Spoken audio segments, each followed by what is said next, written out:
Assalamualaikum warahmatullahi wabarakatuh.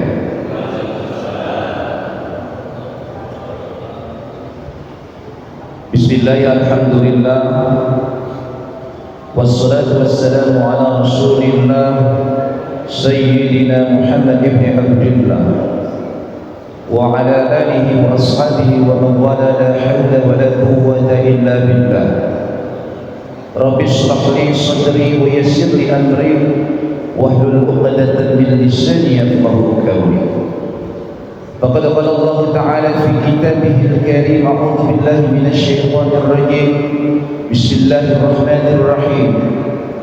Ya ayyuhalladzina amanu taqullaha haqqa tuqatih wa la tamutunna illa wa antum muslimun. Shadaqallahul 'azim. Ma'asyiral jamaah Masjid Al-Qur'an yang senantiasa dirahmati dan dimuliakan Allah Subhanahu wa taala. Senantiasa puji sering syukur kita panjatkan kepada Allah Subhanahu wa taala atas segala nikmat, rahmat dan kasih sayangnya kepada kita semua. Yang jikalau kita menghitung-hitung jumlah nikmat yang Allah anugerahkan kepada kita, niscaya kita tidak akan mampu memperhitungkannya. Wa in ta'uddu ni'matallahi la tuhsuha. Oleh karenanya sudah selayaknya dan sepatutnya kita senantiasa kita istiqamah bersyukur kepada Allah Subhanahu wa taala dalam setiap saat dan waktu, dalam apapun kondisi dan situasi kita, maka istiqomahkanlah syukur kita kepada Allah Subhanahu wa taala. Karena ketika kita bersyukur atas nikmat Allah, maka Allah akan menambah nikmat-nikmat itu kepada kita semua. Dan sebaliknya, ketika kita mengkufuri nikmat-nikmat Allah, maka Allah mengancam kepada kita dengan azabnya yang sangat-sangat berat dan luar biasa. Salawat seiring salam kita curah limpahkan kepada yang menjadi suri tauladan kita, yang akan memberikan syafaatul uzma untuk kepada kita di yaumul akhirat nanti, yakni Nabi besar Nabi Muhammad sallallahu alaihi wasallam. Mudah-mudahan kita semua adalah umatnya yang senantiasa istiqamah mengikuti jejak langkah beliau di dalam kebaikan dan ketaatan kepada Allah Subhanahu wa taala. Hadirin yang dirahmati dan dimuliakan Allah Subhanahu wa taala. Ketika anak-anaknya menghadap Nabi Yakub alaihissalam yang mengadukan tentang Nabi Yusuf yang dimakan serigala, maka jawaban atau ucapan daripada Nabi Yakub alaihissalam adalah ucapan yang sangat indah dan sangat luar biasa. Yang beliau mengucapkan adalah bal sawwalat lakum anfusukum amra. Jadi ketika dikisahkan, diceritakan tentang bahwa Yusuf yang saat itu dititipkan kepada anak-anaknya yang jumlahnya 10 orang, yang pada hakikatnya atau kenyataannya Nabi Yusuf ternyata bukan dimakan serigala, tetapi mereka masukkan ke dalam sumur dan ditinggalkan, yang kemudian diambil gamisnya, dilumuri dengan darah yang palsu, dan kemudian datang ke depan Nabi Yakub sambil menangis. Ini acting aktor ini bukan zaman sekarang saja. Jadi zaman Nabi Yakub sudah ada aktor menangis dan mengadukan bahwa Yusuf dimakan serigala dengan menyodorkan bukti gamis yang telah dilumuri darah. Tetapi anehnya gamis itu nggak dikoyak-koyak, nggak ada bekas koyak-koyak giginya serigala. Ya namanya orang dimakan kan biasanya bajunya robek-robek. Ini bajunya mulus-mulus saja. Maka kemudian Nabi Yakub menjawab atau berkata, bal sawwalat lakum anfusukum amra fasabrun jamil wallahu musta'an ala ma tasifun.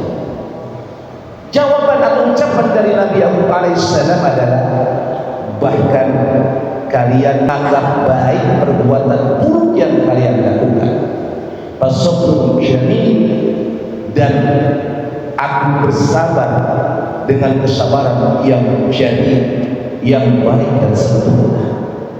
Wallahul musta'an ala ma tasifun.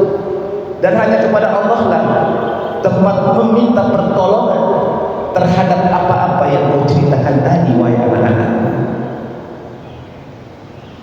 Jadi Nabi yang enggak marah, enggak berusaha menggali, mencari, bahkan memaki-maki anak-anaknya, tetapi dia mengucapkan kalimat as-sabrul jamil. Kesabaran itu adalah kesabaran yang baik. Artinya tidak melakukan sebuah hal yang membuat orang yang menceritakan itu disakiti atau tersakiti. Ini diabadikan Allah Subhanahu wa taala di dalam surat Yusuf ayat 18. Yang kemudian kalimat yang sama di dalam surat yang sama tetapi ayat berbeda diucapkan kembali oleh Nabi Yakub pada ayat 83. Manakala adiknya Nabi Yusuf yang bernama Bunyamin itu pun ditawan penguasa Mesir karena gara-gara mencuri. Lalu kalimat sabrul jamil ini pun diucapkan oleh Siti Aisyah manakala terjadi peristiwa hadisul ifki, berita bohong, berita fitnah yang menyebutkan atau menceritakan bahwa Aisyah melakukan perbuatan tidak senonoh dengan Safwan bin Mu'attal. Jadi kisahnya Siti Aisyah ini adalah salah satu istri yang dibawa berperang oleh Rasulullah. Beliau ini ditandu karena Rasulullah kalau setiap berperang pasti membawa istri. Makanya kalau tentara kita kalau lagi medan perang itu jangan dibiarkan gak bawa istri, karena khawatir terjerumus kepada hal-hal yang dilarang oleh Allah Subhanahu wa taala. Karena Rasulullah begitu berperang membawa istri beliau yang saat itu kebetulan yang dibawa dua orang istrinya Saud dan Siti Aisyah. Dilalahnya Siti Aisyah ini orangnya kecil dan masih remaja pada saat itu. Kemudian pada suatu tempat berhentilah pasukan ini yang menggotong Siti Aisyah atau membantu Siti Aisyah. Dan kemudian Siti Aisyah saat itu ingin membuang hajat, keluarlah dari tanduknya. Kemudian setelah buang hajat, beliau kembali ke tanduk, tetapi kemudian beliau merasa bahwa kalungnya terjatuh. Maka kemudian beliau kembali lagi ke tempat semula yang buang hajat tadi. Dicari-carilah untuk beberapa saat dan dilalahnya para sahabat yang memandu atau memandu tandu itu berjalan karena tak menyadari kalau Siti Aisyah dianggap sudah ada di dalam tandu itu, dan akhirnya tertinggal jauh. Maka ketika Siti Aisyah kembali, tandu sudah tidak ada, pasukan sudah tidak ada. Maka beliau akhirnya memutuskan untuk diam di tempat tandu itu dan berhenti. Sampai menjelang malam beliau akhirnya tertidur. Dan kemudian datanglah seorang sahabat yang bernama Safwan bin Mu'attal dan akhirnya menemukan sosok Siti Aisyah, dan akhirnya dibangunkan dan ditanyakan apa yang terjadi.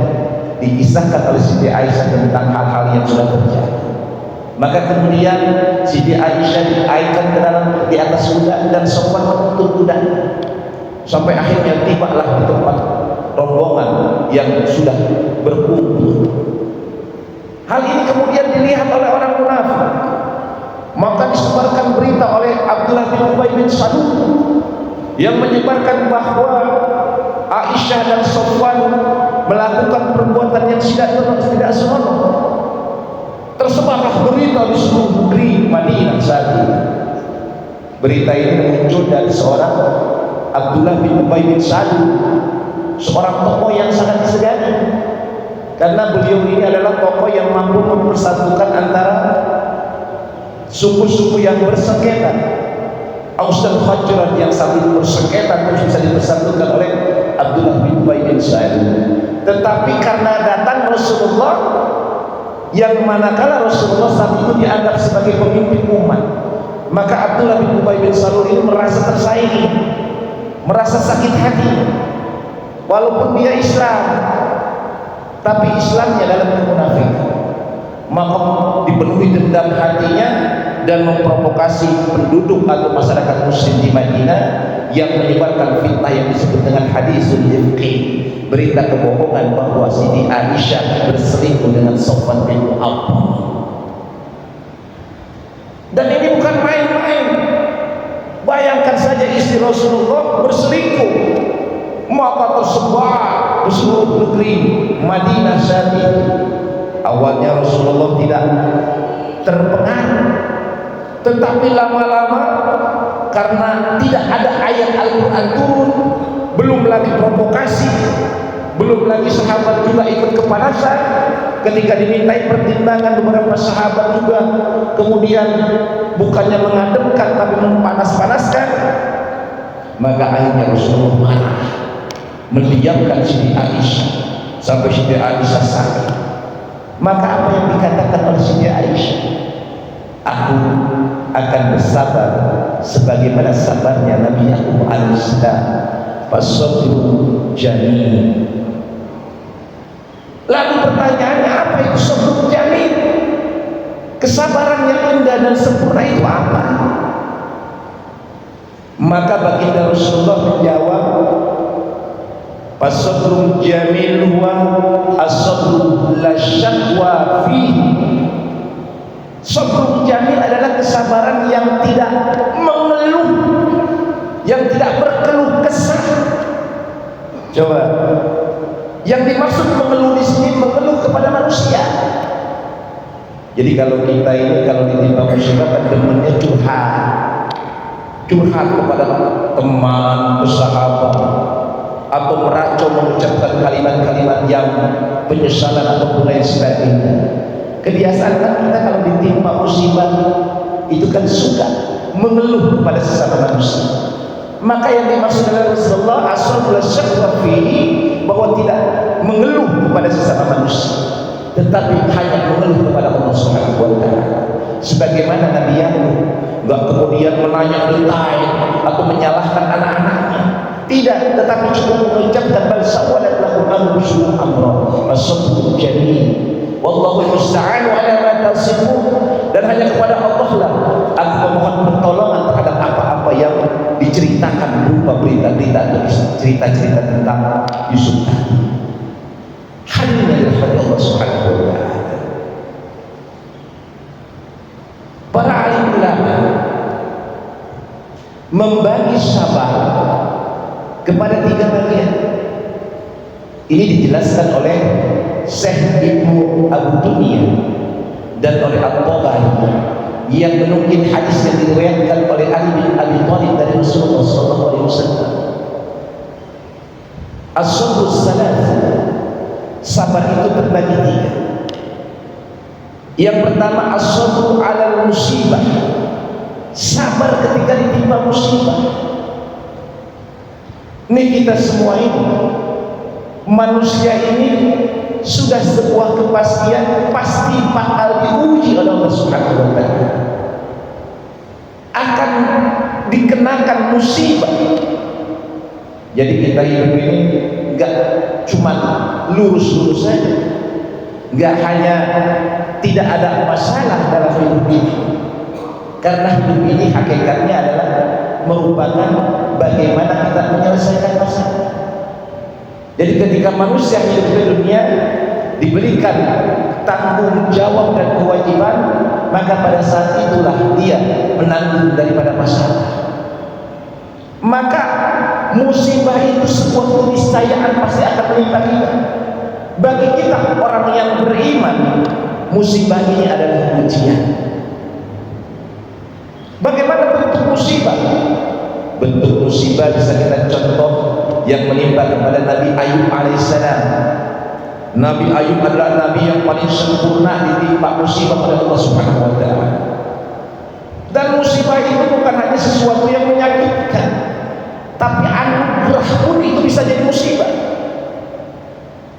Nabi Ayub alaihissalam Beliau diberikan oleh Allah Subhanahu wa taala, diangkat sebagai nabi dan rasul, diberikan harta kekayaan, sehingga iblis kemudian iri karena Allah mengagungkan Nabi Ayub alaihissalam.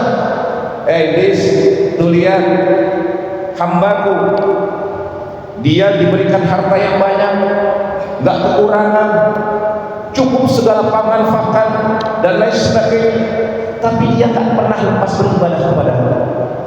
Maka kata iblis, ya wajar aja, ya Allah, dia kan enak kaya, punya uang, punya kedudukan, enak, semua orang juga bisa kalau begitu.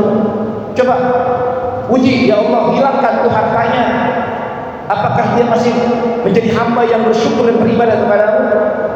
Maka kemudian Allah menghilangkan, melenyapkan hartanya Nabi Ayub alaihissalam, menjadi miskin.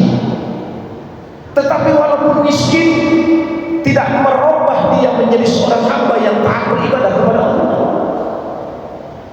Maka kata Allah kepada iblis, kau lihat, walaupun sudah hilang tuh hartanya, sudah aku lenyapkan hartanya, tetapi Ayub tetap istiqomah beribadah kepada aku walaupun dalam kebapaan dan miskin.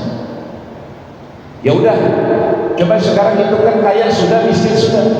Sekarang coba timpakan sakit yang parah kepada Ayub alaihissalam. Maka kemudian Nabi Ayub diberikan ujian oleh Allah Subhanahu wa taala dengan penyakit yang sangat-sangat parah, tetapi tetap tidak merubah keimanan dan ibadahnya kepada Allah Subhanahu wa taala. Nah, ini contoh untuk kita. Mungkin ada di antara kita yang diuji sekarang dengan ekonomi yang mapan, kehidupan yang nikmat, kekayaan yang banyak. Itu musibah bagi kita, karena banyak orang yang ketika diberikan nikmat, amanah, harta yang banyak, jadi jauh dengan Allah. Kemarin-kemarin hidupnya biasa-biasa saja, tiba-tiba jadi orang kaya, OKB, orang kaya baru, belagu tingkahnya dia. Yang sebelumnya ke masjid rajin, sholat 5 waktu nggak pernah putus, dikasih kekayaan dikit, ke masjid nggak pernah kelihatan, sendalnya aja nggak kelihatan. Yang tadinya tiap hari sendalnya merah, baru ketahuan di depan. Di pintu kan juga ada sendal-sendal, ini dihafalin, sendal ini kayaknya punyanya Pak Haji ini, sendal warna merah kayaknya punya Pak Ustadz Andi ini. Semenjak kaya gak pernah kelihatan dia. Banyak orang yang seperti itu, ketika diberikan nikmat harta, jabatan, kedudukan, malah dia jauh dari Allah Subhanahu wa taala. Atau sebaliknya, ada ya orang diuji dengan kehidupan yang sulit, pekerjaan di PHK, jualan bisnis amburadul, gak laku tuh barang, gak ada yang beli tuh barang, yang ada rugi mulu itu bisnisnya. Diuji oleh Allah Subhanahu wa taala. Banyak juga yang gagal. Akhirnya dia melakukan perbuatan-perbuatan yang dilarang oleh Allah Subhanahu wa taala. Ada pula yang kita diuji dengan penyakit. Ini penyakit, maaf, apalagi sudah tua ya, jantung harus dibebas, jantung harus mulai cangkok. Belum lagi penyakit-penyakit, maaf, ini badan gak hilang-hilang itu rematiknya. Belum lagi penyakit-penyakit bermunculan di mana. Itu adalah ujian, itu adalah musibah bagi kita. Maka kuncinya adalah kita bersabar dan tingkatkan kesabaran kita dengan sabrun jamil, kesabaran yang sempurna.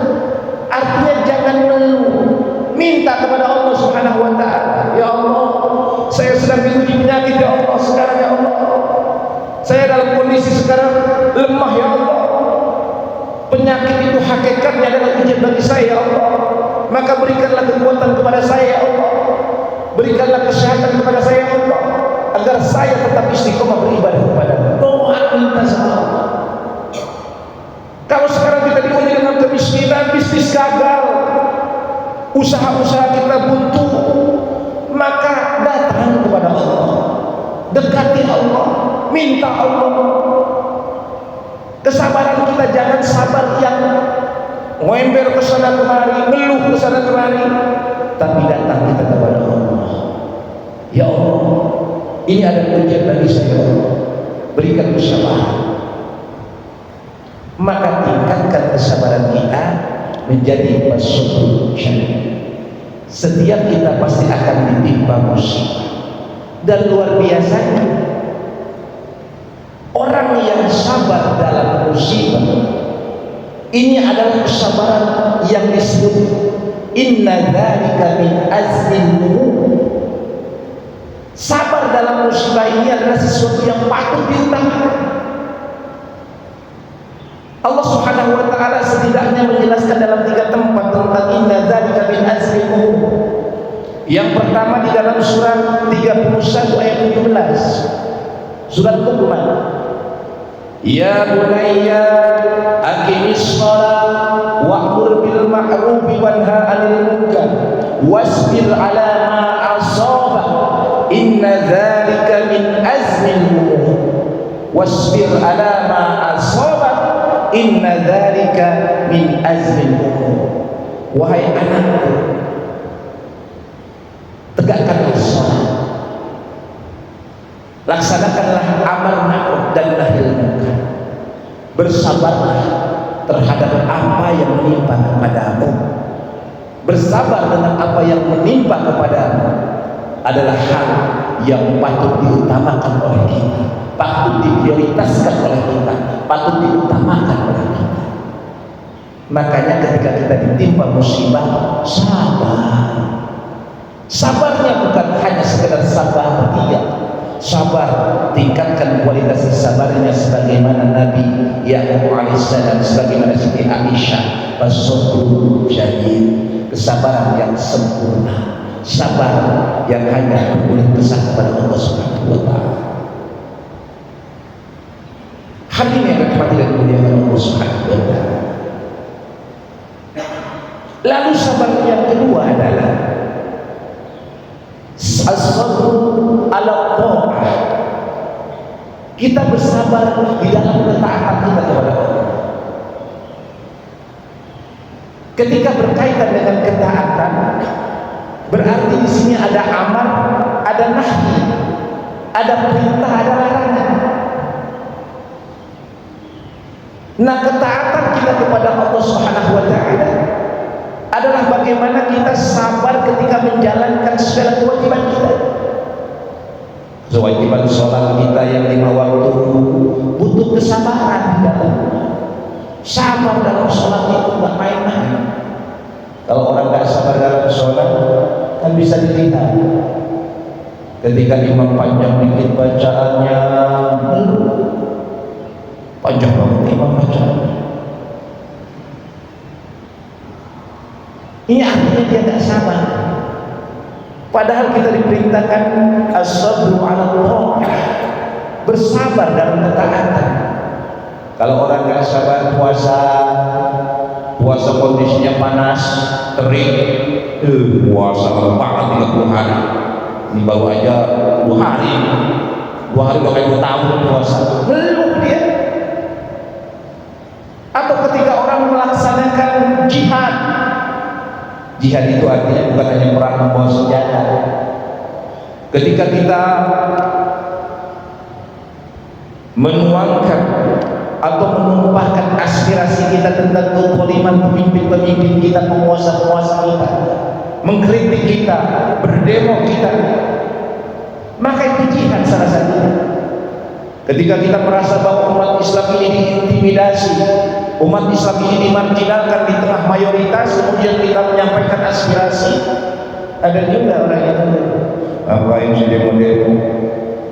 Ketika kita membela Palestina, berkumpul kita di tempat-tempat yang dianggap mampu didengar oleh pemerintah kita, oleh dunia internasional, ada juga orang ngapain juga begini. Gak sabar dia di dalam menjalankan ketaatan kepada Allah. Oleh karena itu, perintah-perintah kita, ketaatan kita yang diperintahkan Allah kepada kita, hakikatnya bukan untuk Allah. Taat atau tidaknya kita bagi Allah nggak ngepek. Bahkan seluruh makhluk manusia di dunia ini nggak ada yang mau sholat, Allah nggak bakal turun derajatnya jadi Tuhan. Nggak mentang-mentang nggak ada yang sholat nih, seluruh kampung Harapan Baru atau di Harapan Baru 1, Harapan Baru 2 nggak ada yang mau sholat, masjid kosong setiap waktu.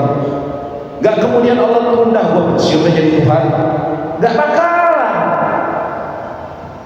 karena tidak mengurangi derajat Allah Subhanahu Wa Taala. Yang rugi kita kalau kita nggak taat kepada Allah, mau taat kepada siapa? Maka pilihannya cuma taat kepada setan atau taat kepada iblis.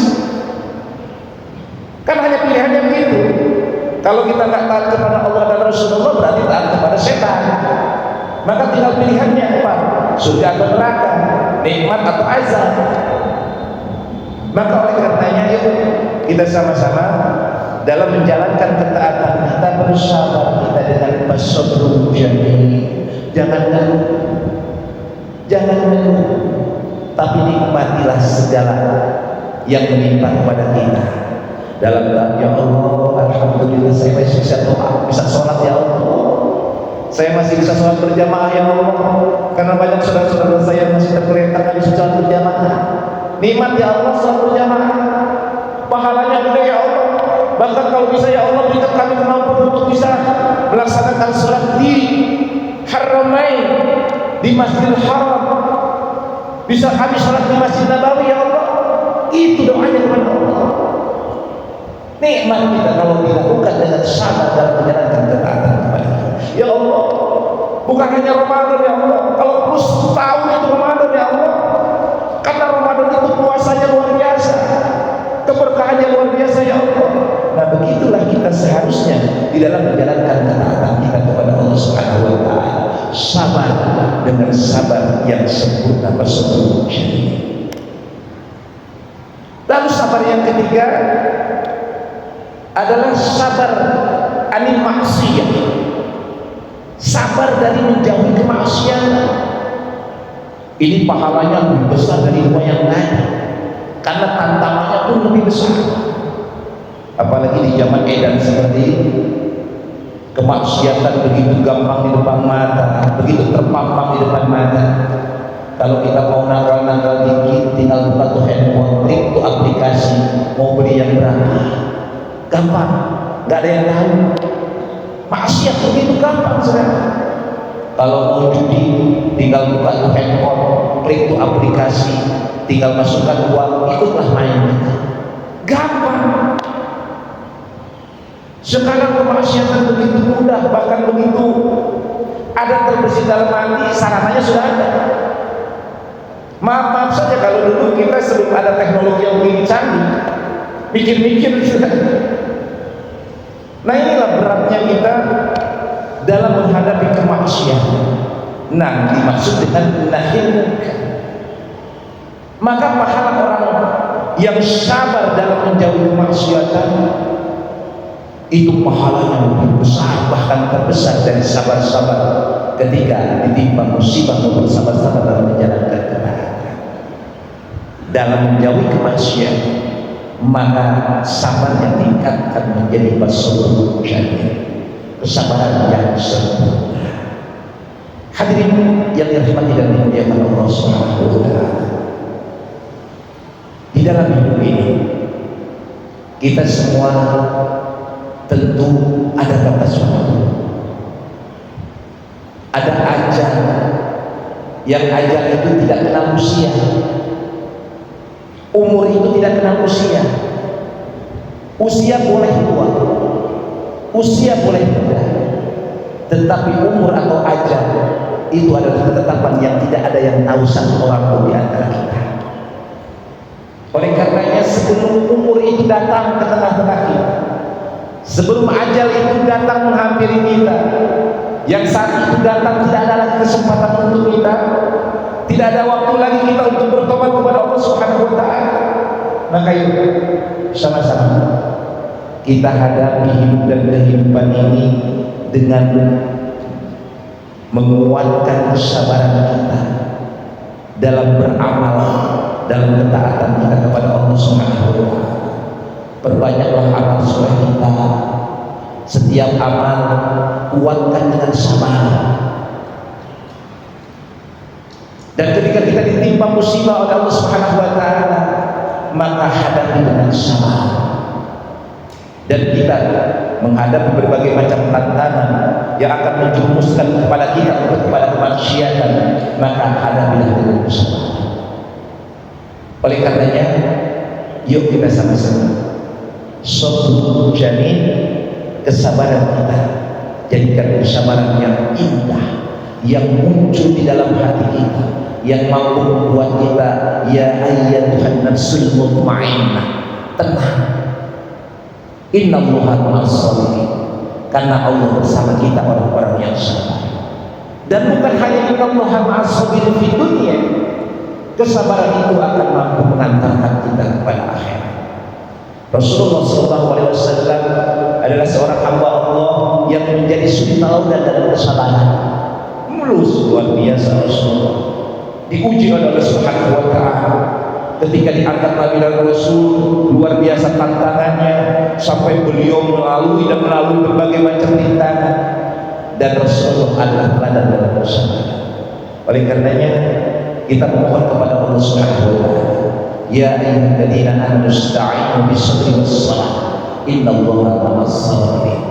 Wahai orang-orang yang beriman, jadikanlah sabar dan sabar sebagai penolong kita, karena Allah bersama orang-orang yang sabar.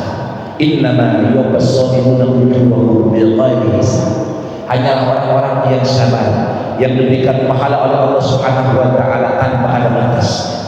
Oleh karenanya, jangan berkata bahwa kesabaran saya sudah habis. Jangan pernah berkata bahwa sabar saya sudah habis.